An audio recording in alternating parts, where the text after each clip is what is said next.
Bonjour, bonjour, bonjour. Ça fait un moment que je n'avais pas fait de vidéo de ce genre, donc je m'y recolle. Je m'y recolle dans mon nouvel appartement. On voit que la chambre est un peu vide. Bon, il y a pas grand-chose pour la décorer ou la meubler. Mais voilà, on s'installe. Il reste quand même le salon à finir. On est à deux en coloc. Là, c'est pas terminé, loin de là, mais ça avance. Ça avance. Et en tout cas, le quartier est sympa. On est bien. Il n'y a pas de souci. Il n'y a pas de souci. Là, si je vous écris, si je vous parle plutôt, je n'écris pas pour une fois, c'est pour vous parler de ce micro que je viens d'acquérir. C'est un Rode NT1A qui remplace avantageusement le Neewer que j'avais juste avant. Mon premier micro, ça aurait été un Yeti, un Blue Yeti qui est assez populaire, hein, qui est sympa, mais qui capte trop les bruits ambiants, les bruits de la rue, etc. Là, on est sur un micro, un vrai cardioïde qui ne capte que ce qui arrive devant lui, donc c'est plus facile d'éviter les bruits parasites. Je sais que l'acoustique générale n'est pas très bonne.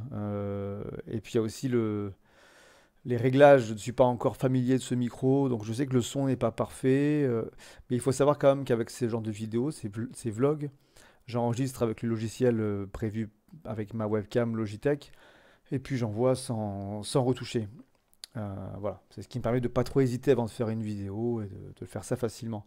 Par contre, quand je fais une vidéo consacrée à, je ne sais pas, un jeu vidéo, ou quand je fais un podcast ou quoi, là je vais retravailler le son derrière et essayer de le rendre le plus agréable possible. Donc ça change tout. Parce que des podcasts, je participe à certains en tant qu'invité ou intervenant non réalisateur en ce moment, mais j'ai pas encore de lien à vous donner puisque ça n'a pas été. Enfin, j'attends que les personnes chargées du mixage terminent leur taf. Mais je compte bien aussi faire mon propre podcast. Enfin, en tout cas, avec mon coloc, on va faire quelque chose basé sur les mondes post-apo, etc. Donc on en reparlera.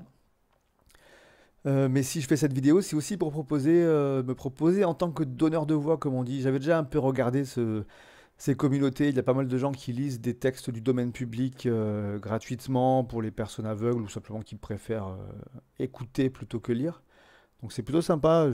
Voilà, ça m'avait tenté à une époque, mais je voyais qu'il y a beaucoup, enfin il y a déjà beaucoup de gens qui font ça, donc je vais les laisser continuer, c'est très bien.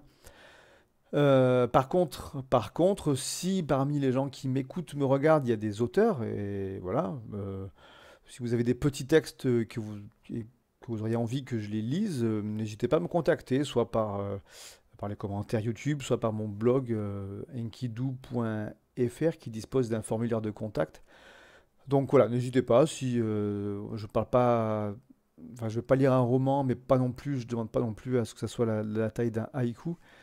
On va même plutôt éviter les haïkus. Enfin, j'aime bien cette forme de poésie, mais là, ça serait pas adapté à ce dont je vous parle. Non, si vous avez des textes de quelques centaines de mots, voire 1000, 2000, mais pas quelque chose de très très long, envoyez-moi un petit message et puis peut-être qu'on pourra se mettre d'accord pour une petite lecture. Voilà. C'est tout ce que j'avais à dire là-dessus. Donc je vous laisse et je vous dis à une prochaine fois. Voilà. Ciao, ciao.